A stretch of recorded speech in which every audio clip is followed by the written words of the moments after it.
Nothing can stop me. I'm all the way up. All the way up. I'm all the way up. I'm all the way up. Nothing can stop me. I'm all the way up. What up, everybody?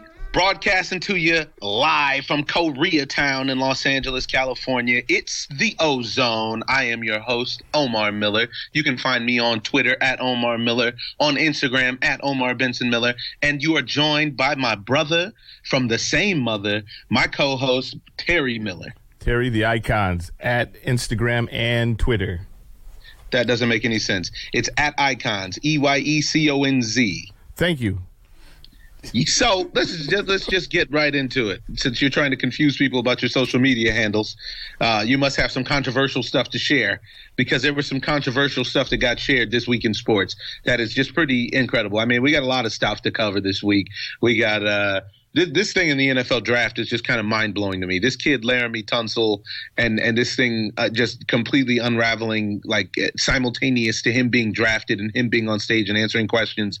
It's just honestly almost too crazy to be true. This is a fiction is odder than fact situation, or fact is odder than fiction situation. Sorry. The truth is much stranger than fiction in this. We're going to get into that. We're going to get into that Triple G fight that we were pretty much ringside at. Thanks again to the champ for some killer seats. Want to get into to these NBA playoffs, and I hear the LA Lakers have a new coach. Uh-oh. Right. That's beautiful. Come on. It's beautiful. It's always going to make news when the Lakers get a new coach. Luke. I am your father. Your father. The father of the Lakers? He could be. He might have birthed a new generation of Lakers. It's unbelievable. But I want to start out with something which is always our favorite, which is baseball. What in the world is going on in baseball? This is Juice Week, we're going to call it. O.J. Simpson must be about to get out because the juice is loose. We're dealing with two big suspensions this week, one bigger than another, because one was Chris Colapello up there in Toronto. Yeah. Yeah, he got him. What did he pick up, 50 game suspensions? I do believe it's 80. I thought you get 80 off the top, right? Oh, do you? Yeah, I think it's 80 off rip. And then the next time it's a year, and the next time it's a lifetime ban. Come on, man. They're not playing games. They're not playing games with you, even though I find it pretty interesting that a lot of guys feel like they need an even bigger deterrent, as though that's not enough, because a lot of guys are saying, like Justin Verlander came out and was saying, hey, that when the big story of it is D. Gordon, and when D. Gordon got caught for using performance-enhancing drugs, he came out and said, this shit is really bothering me. We got to figure out a way to really get people – really, really deter people. Now, D. Gordon won the batting title last year, and it's a much bigger deal than Chris Colapello. Right. But I think that the big deal in general is that the juice is still in – relevant? The juice is still in the league. And you have to wonder, definitely that it slowed down the use, because you got less guys throwing 100 miles an hour, and you also have less guys hitting 800-foot bombs on broken bats. But the juice is still there, man. What do you think about it, T? Well, I think that the juice is going to stay there. There's no reason for it to leave the game, really, when you look at it from an athletic. Hello? Oh, there it is. I'm sorry. Go ahead. Okay, from an athletic standpoint, I mean, I think D got caught with a couple of different types of testosterone. So, and he's saying that he got it over the counter. It's hard. A lot of people seem to go this route, which is, let's read D's statement. D. Gordon said, though I did not do so knowingly, I have been informed that test results showed I ingested something that contained prohibited substances.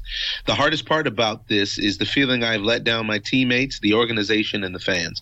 I've been careful to avoid products that could contain something banned by Major League Baseball, and the 20-plus tests that I've taken and passed throughout my career prove this. I made a mistake, and I accept the consequences.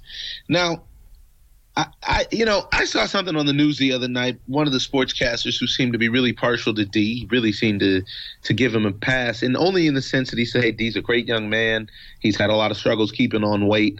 I find it really interesting how much more lenient everyone is on little guys who juice as opposed to, say, big guys like A-Rod who juice, you know? Right. I just think it's the whole image of a big guy hitting bombs, and you don't think about a small guy or even the pitchers. The pitchers get a lot of leeway with it because, pitchers get a lot of love. Nobody talks about them. Yeah, so that sort of balances out the guys hitting bombs when you got a guy throwing 101, 102 miles an hour. Used to be a big deal back in the day, because the average speed per hour for a pitch was around 85 miles an hour for the longest, and I think it's up to probably about 90 right now.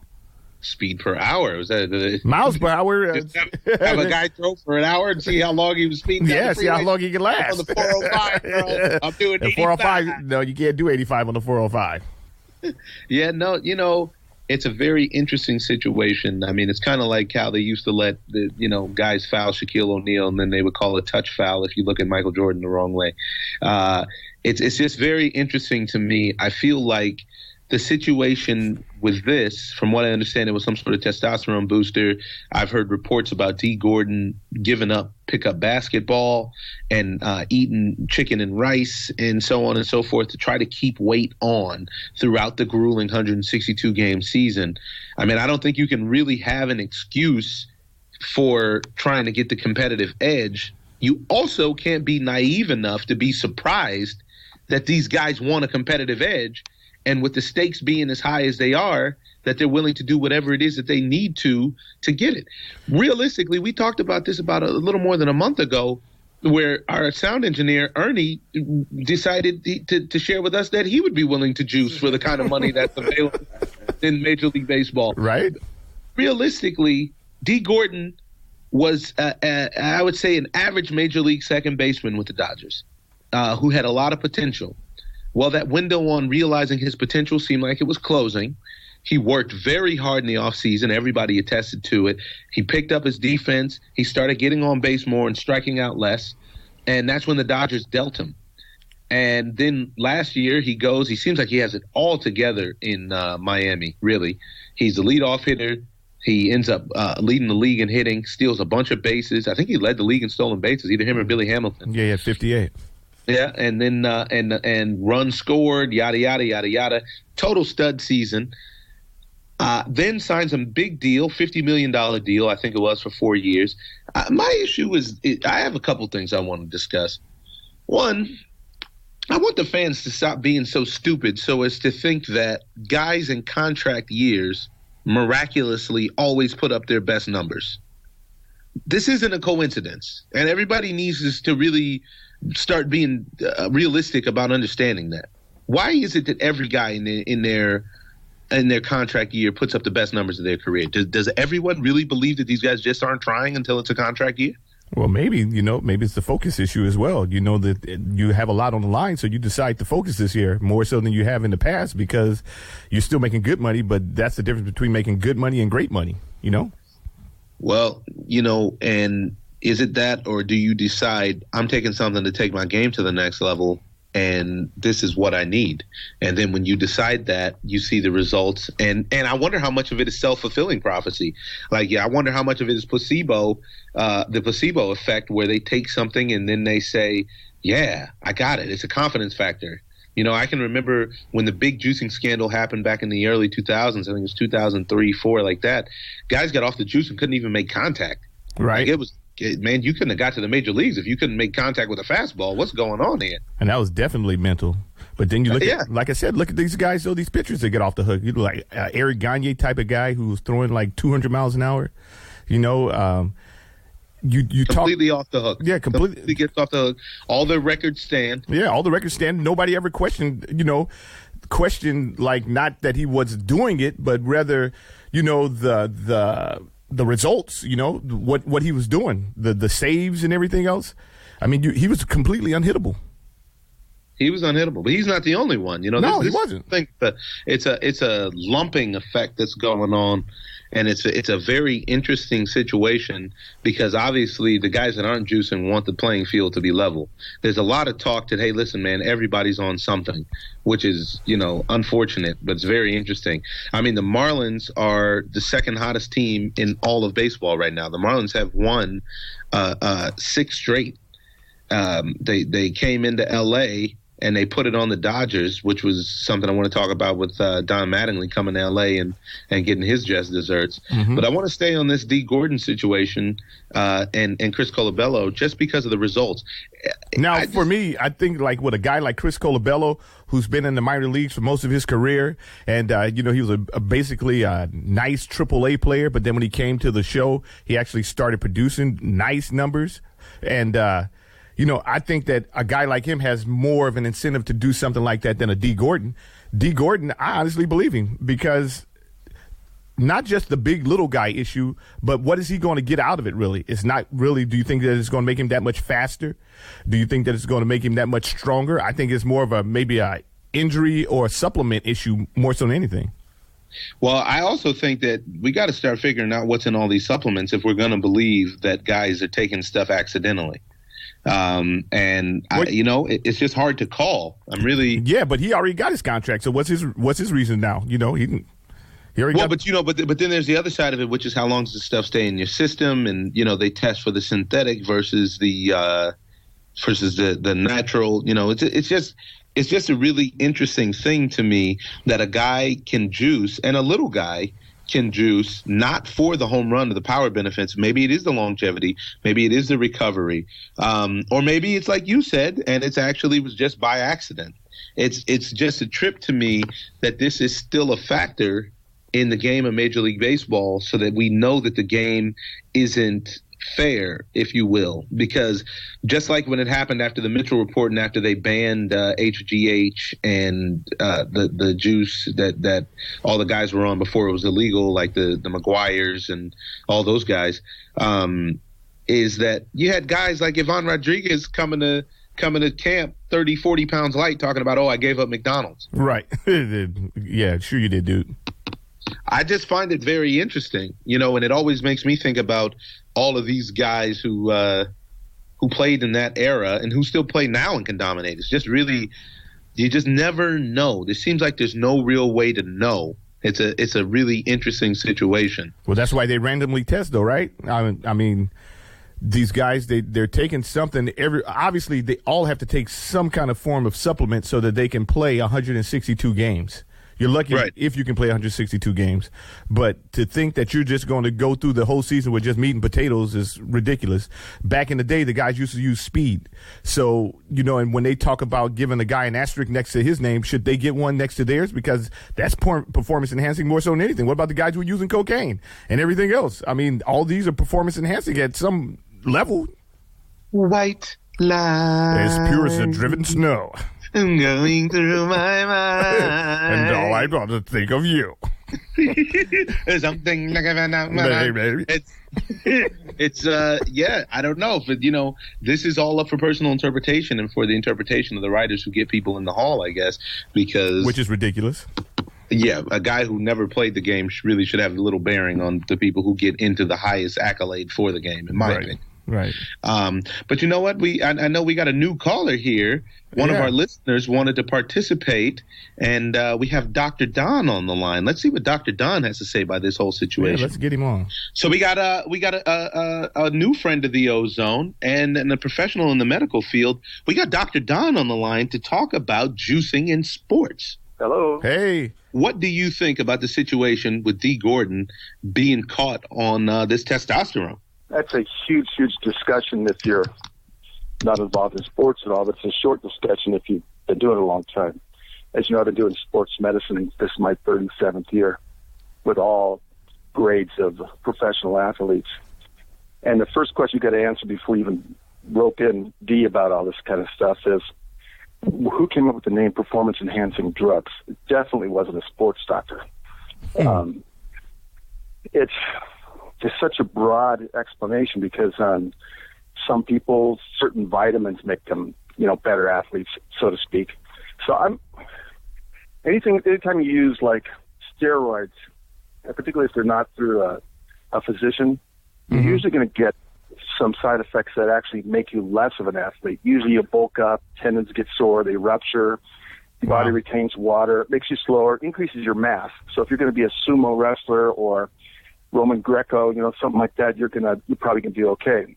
But if you're got a sport where you have to have speed and agility and you have to think right, it's not a performance-enhancing drug.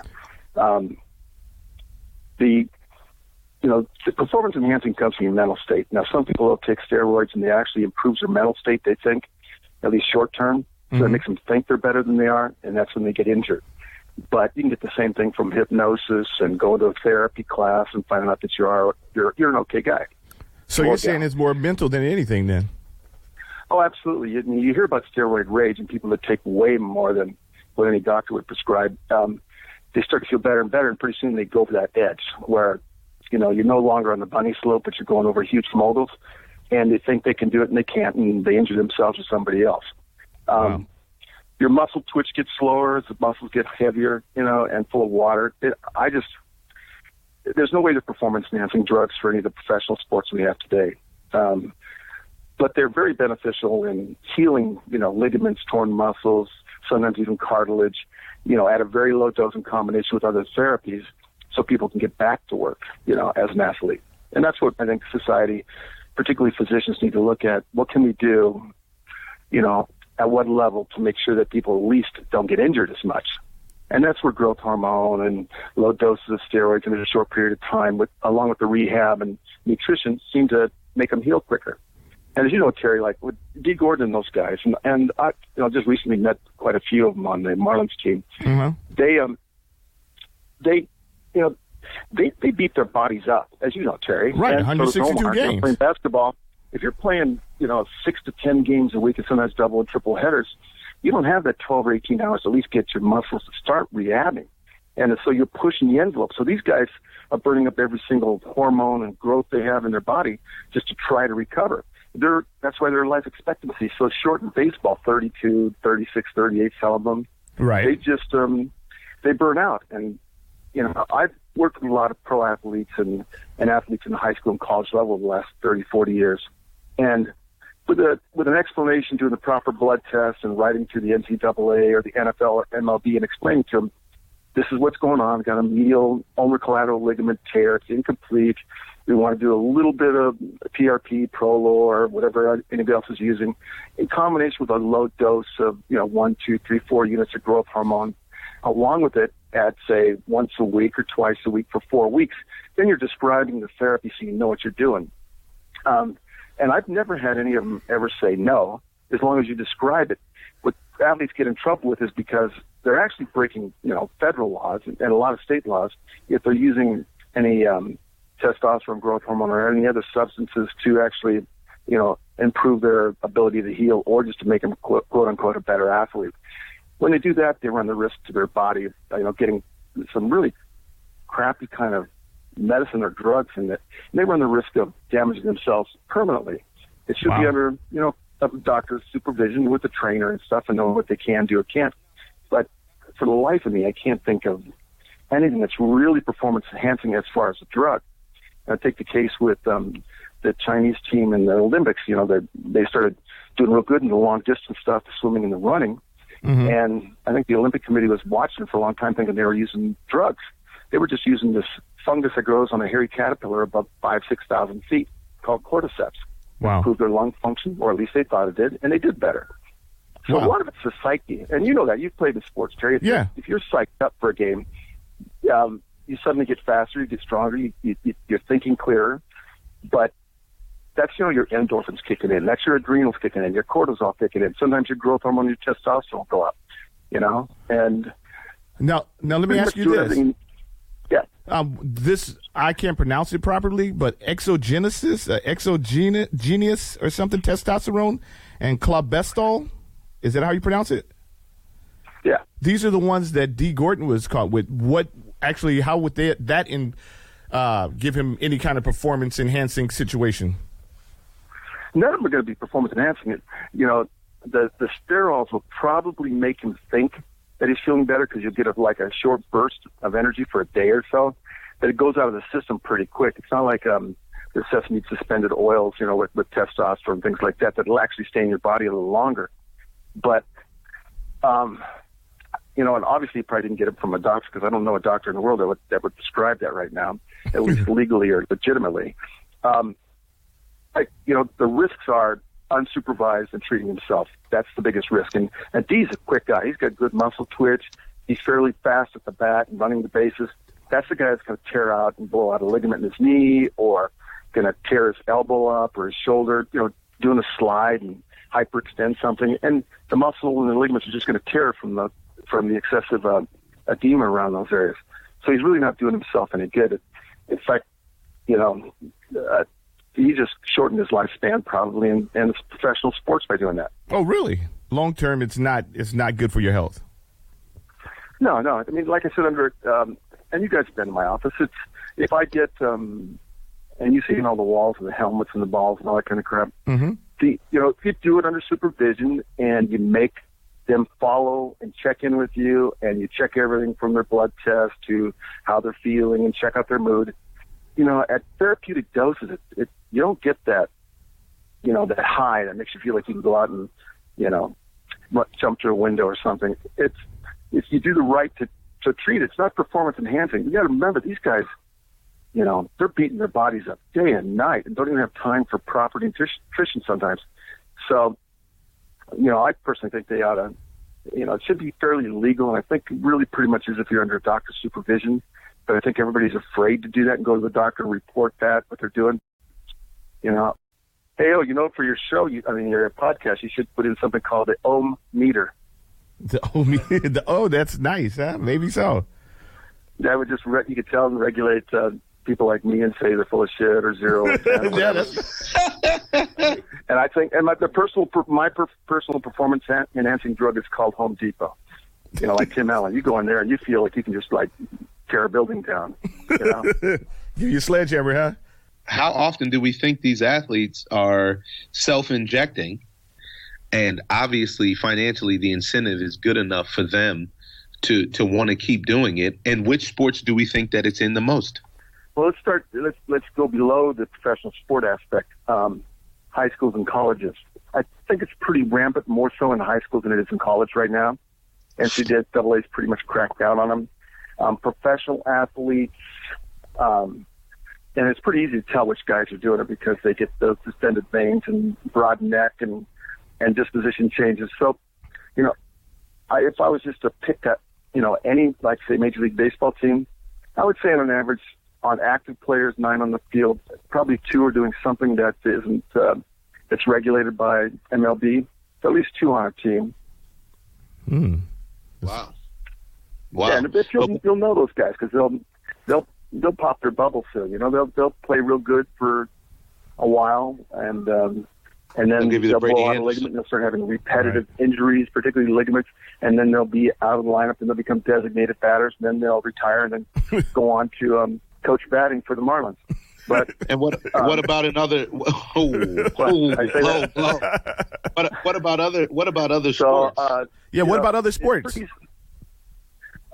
As far as the NFL and the CFL, I know if you guys are playing both of those, off season, a lot of them probably do it for rapid recovery, but the 2 or 3 that I might know are doing it at fairly low dose and intermittently.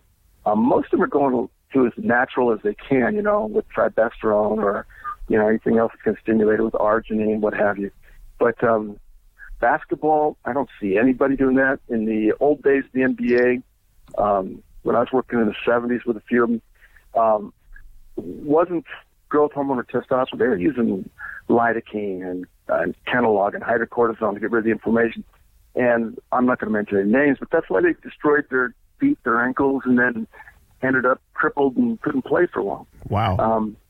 But you can tell the kids that, particularly from high school, I've seen a few from where my son went to school, and they go on to play in a college setting, and they suddenly stop their steroids, and they go from 40 pounds overweight and muscle-bound to unable to perform at all at the college level, and then quit, by their first or second year.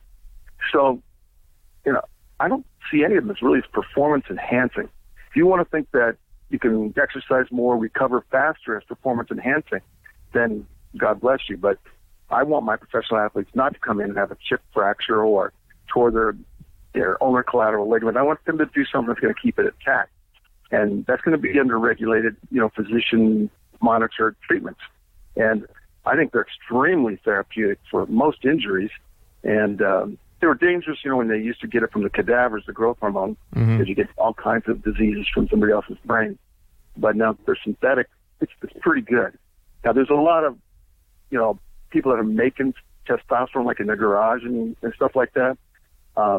Those people I've seen in my office with, like, big abscesses on their butt because it's not sterile, what have you. So there's a lot of risks as a pro athlete because, I don't even know why D. Gordon would do anything because he's actually watching him physiologically. He's pretty sound. He's probably just working to death and thought he could get something to keep him going, And a good trainer will pull him out for a while and let him rest. Yeah. So you don't believe that it was taken by accident then? Accident? Do you think he took something by accident, like over the counter? Not exogenesis is over the counter, but you'd probably have to get a source to get that for you. And was it clobesterol he was taking? Is that what you said? Yeah.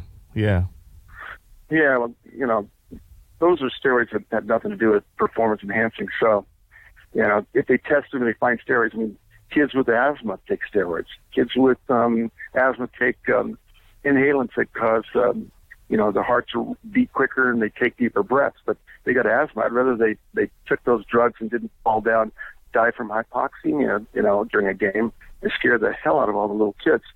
So, they've just gone overboard. You get a few bad apples and they want to chain everybody to the wall. And as long as under doctor's supervision, I think it should, be allowed at least to help maintain them so they don't quit so early, Right. So you think that it should be under a doctor's supervision in, just overall, or should they just let it out, or should you just have it? Well, I can go, if we go through, the 200-300 performance-enhancing drugs that they don't allow in most major sports and in the Olympics, you're going to see that 80% of them are probably commonly prescribed medications. Where the athlete fails is, like myself, that I'll write the prescription out, and I'll tell them, keep a copy in your wallet, put a copy in a safe, and go cash in that prescription for your inhalants or your epinephrine, your beta blockers, whatever it is that you're taking, antihistamines, clobesterol, or that. And so that you have it, you can show it to the commissioner and say, hey, listen, this is what I have, and this is legitimate. Otherwise, I could die, or serious outcomes. And in that case, it could be excused. Yeah. I don't know. My son, my son, he played baseball and football in high school and then in college, and he had severe allergies, and he was always trying to have to inhale something once the wind picked up and the field dust blew in, or somebody carried a cat onto the field. But he to this day still does it. So if he was ever became a professional athlete and he was taking some of the stuff he takes now routinely for his allergies and asthma, they'd be, suspending him at left and right. So it's just a shame, when they go overboard and try to regulate. Just watch the kids that are doing it, and I can guarantee you, like if D. Gordon's doing a growth hormone or testosterone unsupervised, he's going to get injured. And the only person he's hurting is himself. He's not going to hit the landmark records, get the golden glove. He's just going to start to dwindle away and destroy his joints. I think the commissioners in all the professional sports just need to quit babysitting, let the game play out, and those that abuse, they're going to end up having the medical issues to deal with it. Do you think that this has anything to do with the rash of arm injuries in baseball, like the guys, with the blown elbows? I think most of now we're getting into another subject, but I'll give you my opinion. Most of the guys like quarterbacks or pitchers, they've developed a certain physiology. Their bones and tendons have all grown for some way to throw. What happens with most athletes coming out of college or high school, they'll get to a pro team, they'll have a pitching or a batting coach that tries to change their mechanics, like Strasburg or a couple of other guys in San Francisco. They throw a little sidearm and don't lead with their elbow. They're not going to tear their elbow, but you bring it by, you bring it overhand more instead of left submarine, something that's unnatural physiologically that they haven't done since they were 10 years old. That's where the most injuries are coming from, improper training. You're trying to retrain somebody instead of just utilizing what muscles and joints they actually do use and make that faster, quicker, and stronger. I think most of the injuries have nothing to do with steroids or what they call PEDs. I think most of it's just trying to change somebody to become a better, because it's more of a corporate, thing instead of an individual. I agree. So if they look at the individual, they'd say, let's leave him alone, but let's take what he's got, do high-speed film vector evaluations, figure out the physics, work on those muscles he's already got, integrate the others, and they'll get faster, bigger, and stronger. But if you try to change them, they're not used to it. It's going to tear something. Right. So I think if you look at somebody that's been playing for like more than 5 or 10 years, and suddenly they've got the knee, the low back, and the lumbar spine very low, and the elbow are the 3 biggest ones I see if they've been using stuff they shouldn't. Wow. So, I think that's probably 10% at the most in professional sports. I think the majority is of improper training and trying to correct their normal physiology to something that's abnormal. So, I think it's just a drop in the bucket, and I think we need to quit babysitting them. And if they injure themselves, they're adults.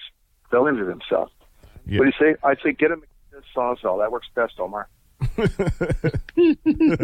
Yeah, thanks a lot, Dr. Don. We're looking forward to having you back on the OZone. We appreciate it. Okay, man. Thanks. God bless you. Have a great day. You too. Bye-bye. A lot of great insight there from Dr. Don. A lot of very interesting points that I wonder how much, and I think every fan wonders what's the major difference between them and the professional athlete other than an 8-figure bank account. I think there's a lot more of it that goes on than just taking a needle or a pill, because these guys put in a lot of work, but you want all those guys to be on the same playing field. And as of right now, it seems like there's no clear way to make sure that everyone is on the same playing field. So it's really, really tricky. Well, like Don was talking about, most of it's mental. So you could say what you want. It's basically Placeboville. I don't know how much I won't go as far as to say most of it is. I think the guys healing up and feeling better when you're at that top level physical athlete, it's not fake. And there's something to all these numbers. And maybe a lot of it is mental, but I think there's got to be some physical elements to it. But speaking of physical elements, are you wearing any 5'4" today? Because I am. And I'm here to tell you, at the 5'4" Club, a man gets styled and he's in the place to be without having to set foot in the store. Go to 54club.com and see how you can get $150 worth of clothing a month for just $60. Use promo code OMAR if you want to join in, and they're going to help you out with a discount on your first couple of months of your membership. 54 Club. It's where a man gets styled.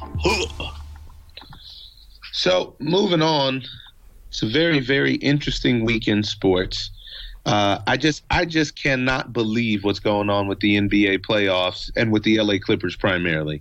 Can you believe this? Have you ever seen a situation where both of a team's stars get hurt in the same game? Unbelievable. Blake Griffin's been playing hurt the whole time anyway, though, really. That's what he said. He never really healed up. Never really healed. But with CP, that was humongous. And you got an assassin like that out there in Damian Lillard, you're not going to last, dude. He can take you out. Man, and Austin Rivers has the bruises and bumps to prove it. Yeah. He had to take the stitches to the eyeball and still took an L. That's just bad news. Wow. So the Clippers, we've had a lot of conversations about it. It seems like the Clippers, this was their last hurrah for this incarnation of the Clippers. And I personally wonder if these 2 injuries just saved Doc Rivers' job, to be honest. Maybe, but I think they're going to break that team down. You have to, and I think that they have too many KG veterans on there, not enough youth to keep up with what's going on in the league today, because everybody's going young, and these older guys just can't run with them over the long haul. So if you don't have a bench that's young that you can bring out the fresh legs, it's not going to work. I don't know what the problem is over there, but I know that the ghost of Donald Sterling, who's still alive, is still haunting the team. I don't know what's going on, but you see these guys getting hurt. Fluke injuries. Chris Paul breaks his hand on a fluke injury. That's a fluke injury, that way that happened. Right. And Blake, like you said, he was playing hurt, so it's not necessarily a surprise that he ended up, re-injuring it. I thought it was very interesting, actually. It would have been nice to talk to Dr. Don about the procedure that they said he underwent afterwards of a bone marrow draw, PRP kind of procedure to heal up. It's kind of like a cartilage and ligament regeneration kind of thing that they're going for. And, I wish Blake the best. I hope he heals up and he's ready for the season next year, and Chris as well, no matter where they're playing. I anticipate that Blake will still be here in L.A. I don't know so much about Chris Paul. You think they're going to deal him, or you think they're going to keep him here? I think they're going to keep him. More than likely, I've been hearing people clamoring about getting rid of Blake for some reason, and I have no idea why, because he's one of the most dominant forces in the NBA. I think there's this clubhouse thing that seems to – you see it in all of the sports, and it kind of usurps a guy's talent, punching a guy in the face and this, that, and the other. It seems like sometimes guys just – people can't get past that, and regardless of regardless of his numbers. You can get past it if they win. They get over it. Everybody can get over something when you win, because in America, everybody loves a winner. Exactly, especially in Los Angeles. Oh, man. Yeah, it's just to me, it's a trip, because this just leads me to the next point, which is the Golden State Warriors got to be the luckiest franchise in the history of the NBA. Yeah, right. Yeah. What is going on? Every single year, I mean, in a 24-hour period, the Clippers went from being from evening up, or maybe even being the favorites to beat the Golden State Warriors because Steph Curry had gotten hurt and then spraining his MCL. There was talk of him missing the whole next series. To suddenly, they're worried about even surviving the first round, which they did not do. Yeah. But this situation with Steph Curry is unbelievable, that you can lose a guy like that, and that just goes to show you how bad Houston really is. I mean, because if you take the place of Portland, put Portland in that place, the Golden State Warriors are gone. They're going home. I don't know about that, because the thing that I was most impressed with the Warriors is the team element. Those guys were composed. You still got another killer out there in Klay Thompson. Yeah. You got guys that step in and they do their job. Those guys totally and fully believe in the program. These guys are like they're like, they're all sold out. They're all sold out to shooting threes, rebounding, and feeding one another. And it's I'm more and more convinced of watching the games that if Sean Livingston would have never gotten that gruesome injury while playing with the Clippers, he could have been an all-time great NBA player. Right. He looks great, but I still think that Portland would have took him out, just because Portland plays as a team more so than the Houston Rockets. The Houston Rockets really don't play as a team. They don't play as a team. And so another team that has their impact player and they're playing with continuity, they're all on the same page, they would be a team that had that kind of injury. I just feel like the matchup was there. I don't know how good Portland is, and we're going to see in this next round. But they got by the Clippers. The Clippers are pretty good, even with injuries, because that's the difference when a team like the Clippers can't pull that kind of product off of the bench like the Golden State Warriors. Yep, you're right. You're right. I mean, the Golden State Warriors are pulling 7-footers off the bench, which is just super impressive, along with other sharpshooters and role players. And they basically have two teams worth of players, as opposed to a couple guys, like a Jamal Crawford and an Austin Rivers. They have full teams full.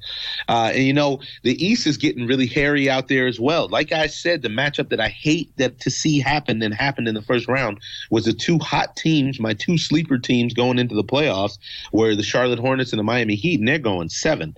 Right. And we got another caller. We got a DC Sly is interested in weighing in on the NBA playoffs. I know he loves the Pacers. Let's see what DC Sly has to say.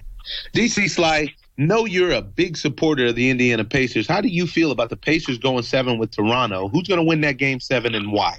Yeah, it's Pacers all day. That's where I'm from, so that's what I'm going with. I don't care what you say. But no, for real, man, it's that team balls they play, and their defense is just smothering. And I thought that last game really showed you how strong their defense can be. And I think they're wearing the Toronto down. I think they just wore them out and pulled away on them. I really like this Pacer team. I think they're a lot better than people think. Wow. I mean, they got a mix of veteran and young players. Miles Turner, I mean, that guy, he's the truth. I think he's going to be a great player in this league. And you got players like Monte Ellis that can, explode at any moment, give you what you need. I mean, they even got people like Rodney Stuckey, Ty Lawson on the bench. I mean, I really like their team. I think they got it. I think they got it. So do you think it's too early? Do you think they have it to go all the way? No, I don't know about that. I mean, that's I would like to see that. We'll see, but I definitely think they got Toronto. I mean, hey, Toronto, it's second best team in the league in the East. So I mean, they might be able to do a little something. They might be able to make a little noise if they once they win this game coming up. Why do you think the Raptors struggle so much in the postseason? I think they don't make the adjustment. I don't think they during the game or over the long haul. Yeah, just for the intensity of the playoffs. I think it might just be the individual players, like DeRozan. They score in the regular season and do their thing, and it gets to playoffs, and I don't think they make that shift to playoff ball. I don't think their D gets tougher. I don't think they adjust to people playing tougher D on them and always having their hand in their face. Right, that playoff intensity, huh? Yeah, and I mean, what's his name? The big man. What's his name? Valencia Orange Juice. Yeah, Jonas. He's still young. He's a good player, but he's still young. I mean, you forget how young he is, but he's got a little ways to come. But and Lowry, I mean, he's been called that before. He's a pit bull, man. He's tough, but I think a team like the Pacers and their defense can really smother Lowry and DeRozan, and I think the rest of the team can't really step up like that. So I just think they've just got a real tough matchup for them. Yeah, what do you think about the Game 7 prediction for Charlotte and the Heat? What's your Game 7 prediction? If Batum plays, I think Charlotte wins. Really? I haven't been keeping up if Batum is going to play or not. I think he might, and I think they can win. And I think that helps. That puts Courtney Lee back on the bench for him, right? And makes the bench a little stronger. And that's my cousin, by the way, y'all. Indiana represent. Oh. But, yeah, I think they can do it. I think they can do it. I mean, Miami's got the veteran play, and any one game, they can put it together and be pretty tough. They got the big names, but Charlotte, the more you watch Charlotte, the more you want them to win. You see the team, you see the personalities on their likable team. I'm not really a Charlotte fan or anything like that, but just seeing them play, I like them. I like the way they play. And what about Luke Walton coming to the Lakers?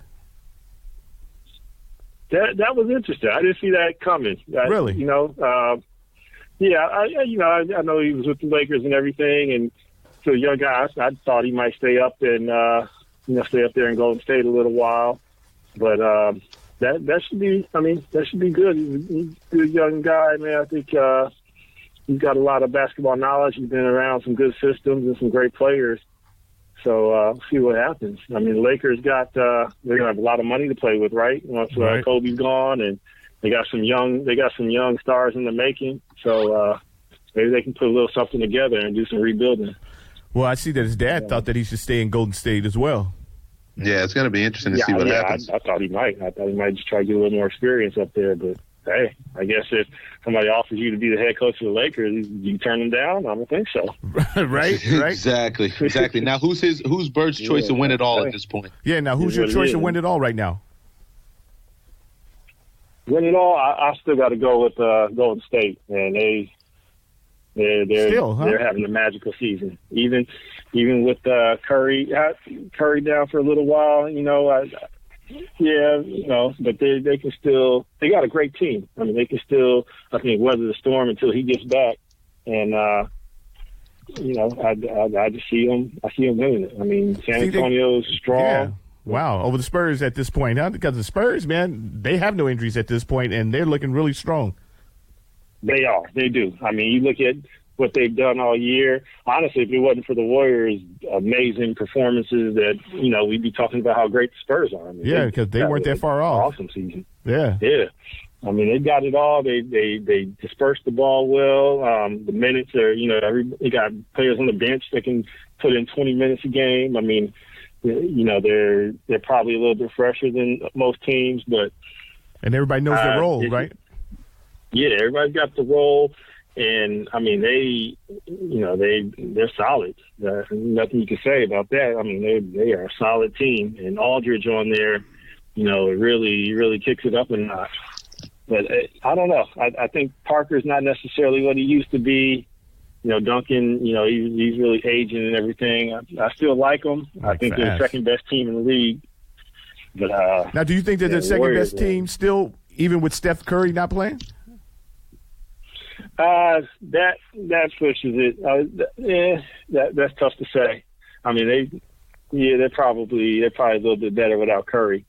What's the latest update on Curry? I thought he was gonna just be out for like a week and a half or so. Yeah, well, he's saying he's feeling optimistic, and now he's trying to come back and play ASAP. I haven't been keeping up to date on that injury. No, they're saying that he might come back ASAP. They're saying that he might play in game 2.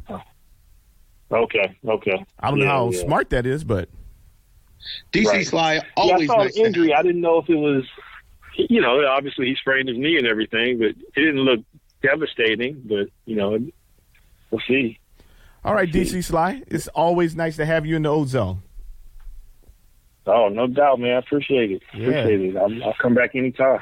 Appreciate it. Talk basketball all day. All right, man. I know you will. All right. DC Sly with a very interesting perspective on the NBA playoffs. I feel like everybody's talking about Steph Curry's injuries. Everybody's talking about the Clippers having this fluke curse and what's going on and this, that, and the other. Nobody is talking about that quietly LeBron James is doing something he never gets to do, which is rest. Right. And LeBron James, Kyrie Irving, and Kevin Love are playing together, and they're playing not just on the same court. These guys are playing together. And I'm going to change my pick. I don't know if they can beat the Spurs, but honestly, I see the Cavs winning the championship this year if nobody gets hurt. These guys, that series against Detroit was much more competitive than the 4-0 sweep would lead you to believe if you didn't watch the games. Right. And Kevin Love is stepping up now. I mean, he looks great. He's playing defense. He's playing defense. He's rebounding. The jumper is wet. You got Kyrie Irving on Instagram dancing all day. They're playing like they're having a good time and like they enjoy each other. And I think that's a really, really big factor. And you didn't see that all season with the Cavs. You saw a lot of expectation and so on and so forth that oftentimes seemed like they didn't live up to the expectations, and it just brought the team down. They got a coaching change. And when I'm watching those games now, everybody's having a good time. J.R. Smith's out there having a good time. He might actually be sober. You got Imani Shumpert. It's like he's having a good time. King James is having a blast and looks like he's 100%. This could be a serious, serious finals, whether it's revenge finals against the Warriors or I would like to see that. I would like to see that as well. But I want Golden State to be in the Spurs. Yeah, I want Golden State to be full strength, though. I don't want any excuses. So, and then if we can get a three, the trilogy would be awesome. But let's get to part 2 first. Yeah, that would be interesting. And honestly, this is going to be an interesting series between the San Antonio Spurs and Oklahoma City Thunder. Oklahoma's playing very spirited basketball right now. I don't think they can keep up with the Spurs over 7, but they are playing good basketball. But with the way that the kind of good fortune that the Warriors have, who knows? Both of these teams might just withdraw their bid to go to the finals. I don't know what's going on. Yeah, and the thing about the Thunder is that I think that once they get caught in the half-court set, they won't be as strong as they usually are. They like to get out and run. And San Antonio figures out a way to slow your game up and make you play their game.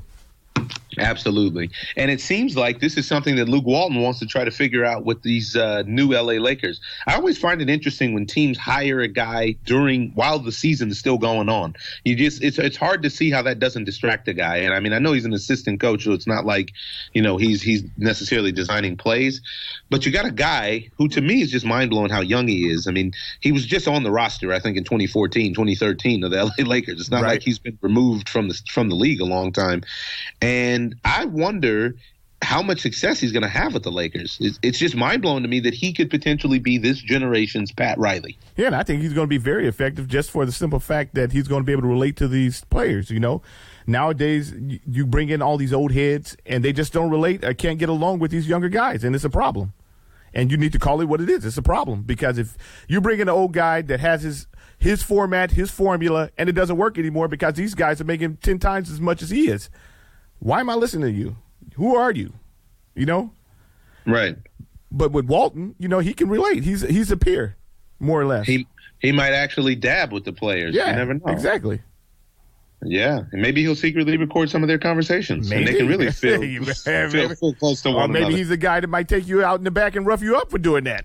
Whoa. Well, I can't imagine Luke Walton, the enforcer. You never can tell. Can you imagine Luke Walton roughing up Julius Randle? I would pay to see that. Ultimately, I think the NBA playoffs is going to have a lot to come down with who stays healthy and who gets to the finals in one piece or close enough to it, so that they can have the team that they put together to get it done. And speaking of good health, who else wants good health other than the gorilla in the jungle? Gorilla Life. It's life in a bottle. There's 2 ingredients. There's chlorophyll and there's water. It's an incredible drink. It helps you. It keeps you fresh. Might lower your blood pressure. Might help your diabetes. You never know. You got to taste it and see what's going on. Go visit GorillaLife.com. You guys can order some straight from them. It's a refreshing beverage. And I tell you, the gorilla is the strongest animal out. And me, myself, I want to be strong. Gorilla Life. Life in a bottle. Delicious. Delicious. Moving on, yeah, man. I had a good time last weekend at the Triple G fight. Me and the Icons, ringside, courtesy of the champ. I don't want it to bias my non-journalism here, but I liked what I saw. How'd you feel about the fight? I was blown away. I mean, to be ringside and watch some of his devastating power is unbelievable from a guy like his size. I mean, he really looks like he hits like a heavyweight. I mean, the way that the guy really reacts to it, it's unbelievable. And Dominic Wade, I don't know if anybody watched the fight, all 4 minutes and 30 seconds of it, but Dominic Wade actually came out popping the jab and went to the body. Like he hit Triple G pretty hard in that first round. Right. Which seemed like it woke him up. Yeah, and he really responded with some thunder and lightning. He went Thor on him. Sure did. He gave you Norse God. Yeah. And there was a body shot that he hit Wade with that I'm telling you, inside of the forum, it sounded like somebody got hit by a bus. Right. And I think everybody just went, oof. Yeah. It knocked the wind out of me, and I wasn't even the one that got hit. But it was great to see Triple G there. Great to get to watch Chocolatito fight, the pound-for-pound best fighter in the world. But I'm just wondering what's next for Triple G. I mean, I see him employing other tactics now. He's he gets up there afterwards. He's speaking in Spanish, which I think is a great move. Right. He really loves the city of Los Angeles, and they really love him, as you wouldn't you say? Yeah. We've embraced him. He's ours now. Yeah, and he's calling for his belts. He said he doesn't care who wins, Khan, Canelo. I just need my belt, which is dope. I mean, I like to hear that strong talk. I wonder if he's going to move up at all, or I wonder if he's just going to stay right around that weight class. What do you think? I think that he has the power to move up, but I don't know if he can take the power that comes with moving up. You know, if you understand what I'm saying, because exactly what you're saying. It's a real challenge. Yeah, that's a challenge right there. I think that he has the power to thump with him, but you know, a lot of guys, we've seen it go the wrong way when they move up in weight, and it's really not fair to that guy because he has nobody else to fight. But the problem also is that people literally are running from him.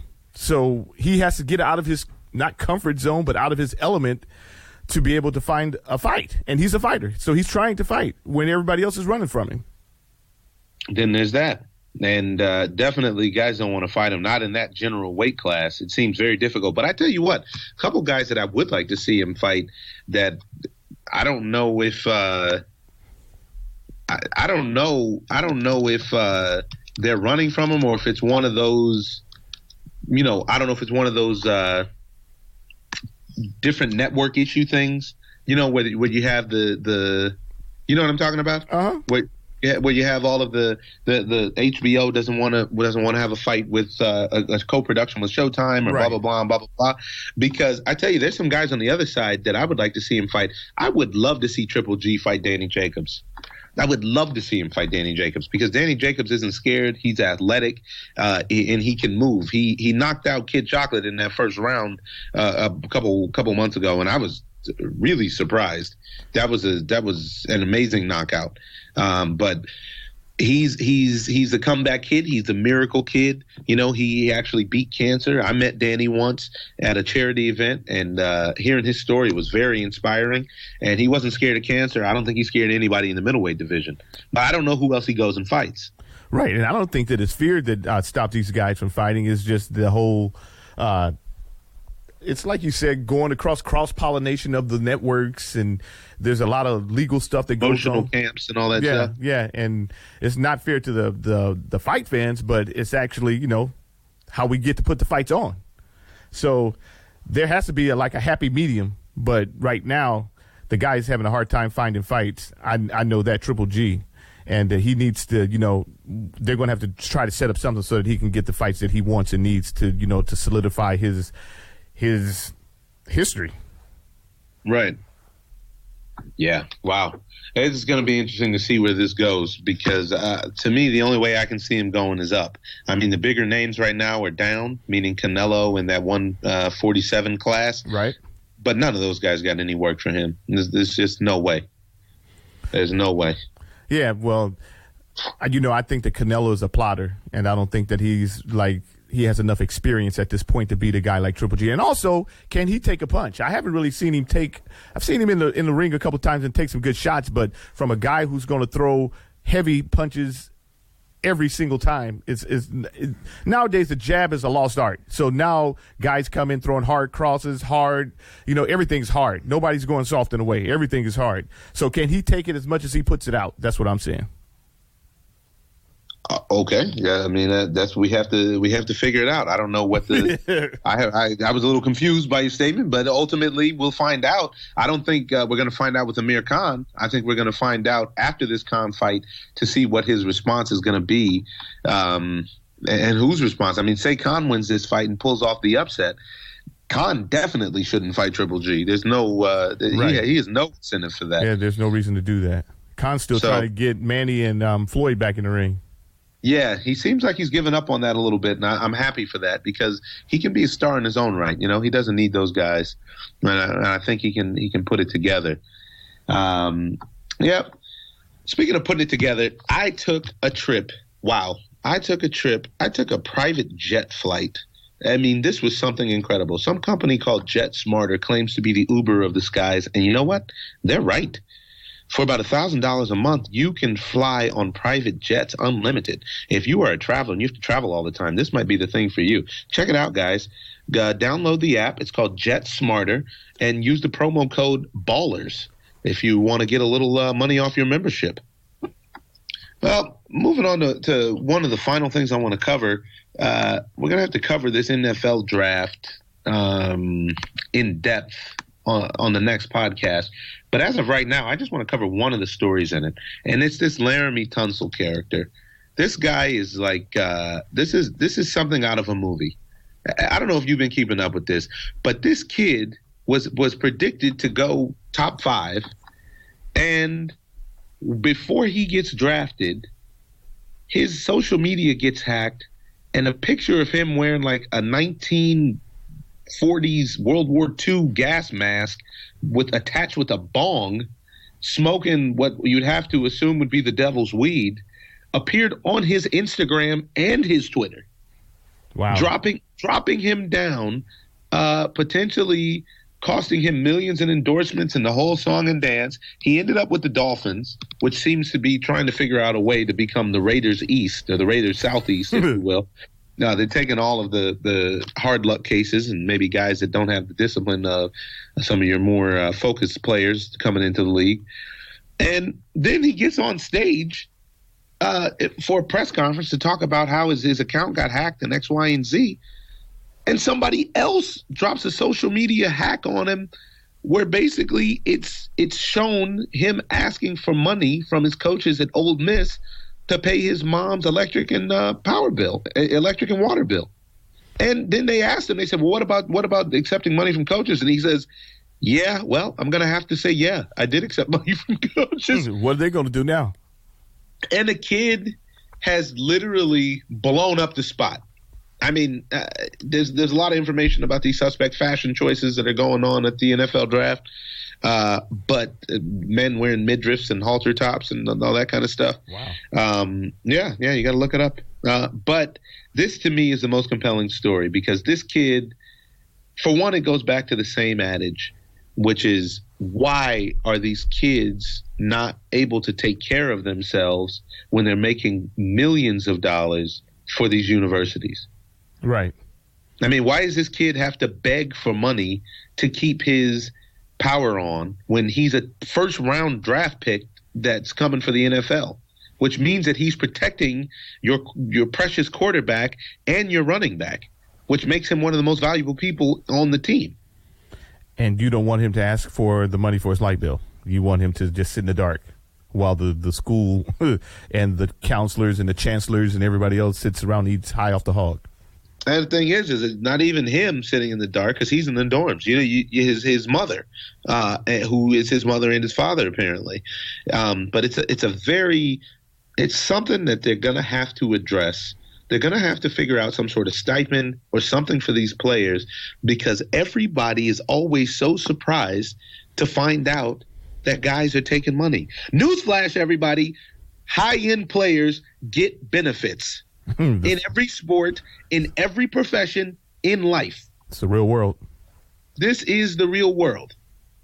Terry, as the co-host, is going to get special benefits in comparison to the guy that's bringing the water to the podcast because he's the co-host. And unfortunately, I didn't make the rules. Things in the world are not equal, and we're doing everything we can to make them so.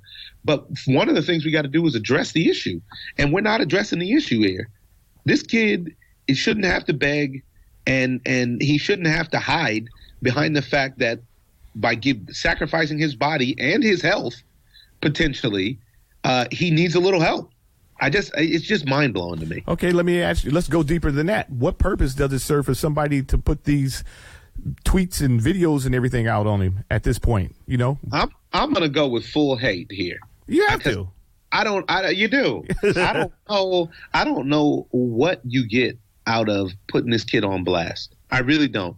Why would you do this? This is somebody, obviously, who was smoking weed with him, who took a video of him. Yeah, the kid's a knucklehead for letting somebody videotape him smoking weed, but he is a 21-year-old kid. But he is a kid, and they say that the video cost him $7 million in salary after Miami selected him in 7 picks later, which is terrible. Come on, man. That's the most expensive joint. That is the bomb chronic, if you will. $7 billion hit. Dr. Dre 2001. Right. They're saying over on Bleacher Report, they're quoting Andrew Abramson of the Palm Beach Post. It's saying that the Dolphins believe that it was Tunsil's former financial advisor who posted the video, which is just straight hate. Yeah, so he went with somebody else, and so they're basically going to burn him, huh? Come on, man. He was supposed to be a potential number 1 pick. That's not cool. No, it's not cool. And you know what? Where's the detriment to this guy? This guy's name isn't even listed. And he needs to lose something because of this. And not just the fact to manage money. You know, these are some of the things that we cover on Ballers Season 2. I tell you, it's just amazing because no matter how far we go with the plots on this show, we can never go as far as the actual players. It's crazy, right? It's crazy. This is straight ripped from the headlines. You do something like this, and it's unbelievable that it's reality.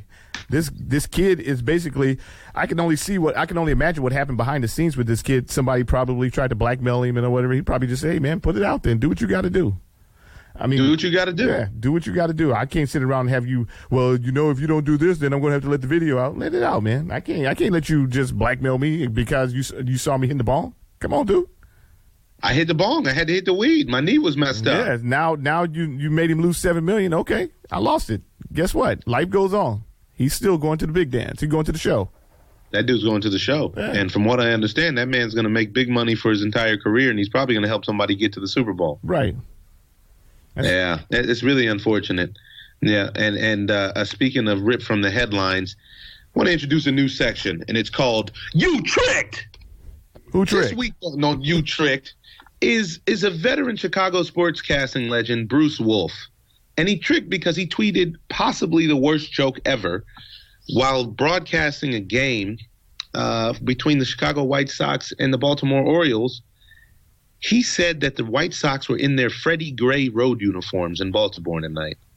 Now, for those who don't know, who've been living under a rock, Freddie Gray is the young African-American man who was taken into police custody and miraculously killed on what they called the rough ride when they bounced him around while he was handcuffed and ended up breaking his neck and dying, and sparked riots and protests and the whole nine in the city of Baltimore last year. Such an insensitive joke. It's not a joke. It's tragedy. And this is just I don't know what makes you do that. What makes you say something stupid like that? So Bruce Wolf, you know what? You trick! And that's it.